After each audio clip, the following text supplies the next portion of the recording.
नमस्कार, आप देख रहे हैं दिव्य कथा यात्रा, जहां हर कथा में बसी है भक्ति, चमत्कार और भगवान की असीम कृपा। जब जब मनुष्य पाप के बंधनों में जकड़ जाता है, तब तब भगवान विष्णु का आशीर्वाद उसे मोक्ष का मार्ग दिखाता है और योगिनी एकादशी उन्हीं दिव्य अवसरों में से एक है। क्या आप जानते हैं कि एक ऐसा व्रत है जो न केवल पापों का नाश करता है, बल्कि शरीर, मन और आत्मा तीनों को पवित्र कर देता है, और ये है योगिनी एकादशी का व्रत। साल 2025 में ये व्रत 21 जून की शाम से 7:18 से शुरू होकर 22 जून की सुबह 4:27 तक चलेगा, और पारण का शुभ समय होगा 22 जून दोपहर 1:46 से लेकर 4:34 तक।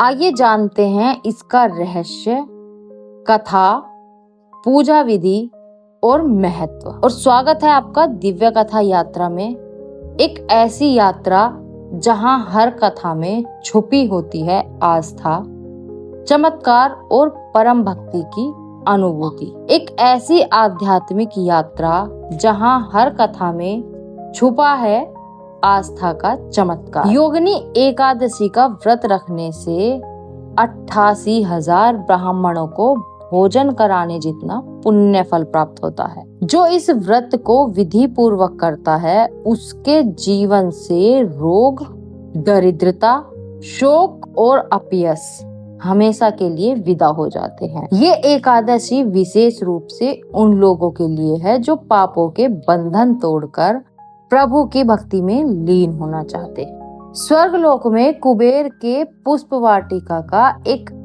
सेवक था, हेममाली।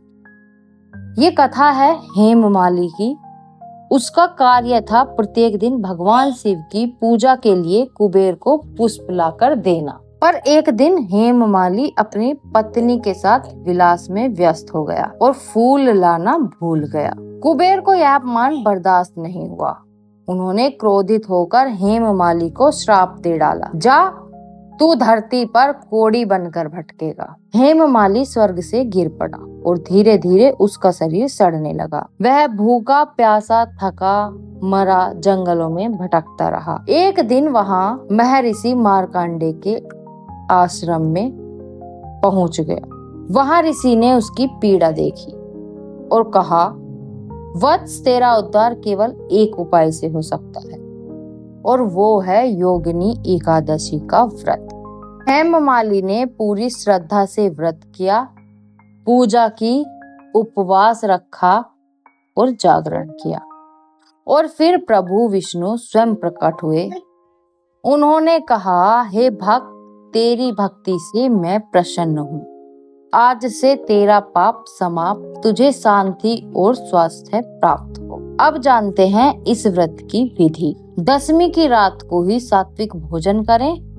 एकादशी सुबह स्नान कर तुलसी और गंगा जल से भगवान विष्णु का अभिषेक करें।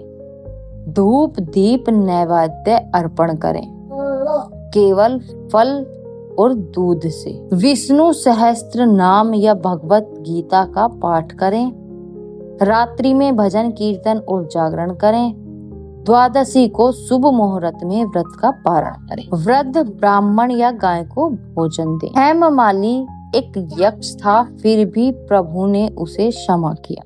तो आप जैसे भक्तों को जो श्रद्धा से भरे हैं, जो सच्चे मन से प्रार्थना करते हैं, प्रभु विष्णु क्यों न आशीर्वाद देंगे। योगिनी एकादशी न सिर्फ एक तिथि है, बल्कि आत्मा की शुद्धि का एक दिव्य अवसर है। इस बार आप भी इस व्रत को करें और देखें कि कैसे जीवन में चमत्कार होने लगते हैं। अगर आप इस योगिनी एकादशी का व्रत रख रहे हैं तो नीचे कमेंट में जरूर लिखें, ओम नमो भगवते वासुदेवाय, और वीडियो को लाइक करें, शेयर करें और दिव्य कथा यात्रा चैनल को सब्सक्राइब करें।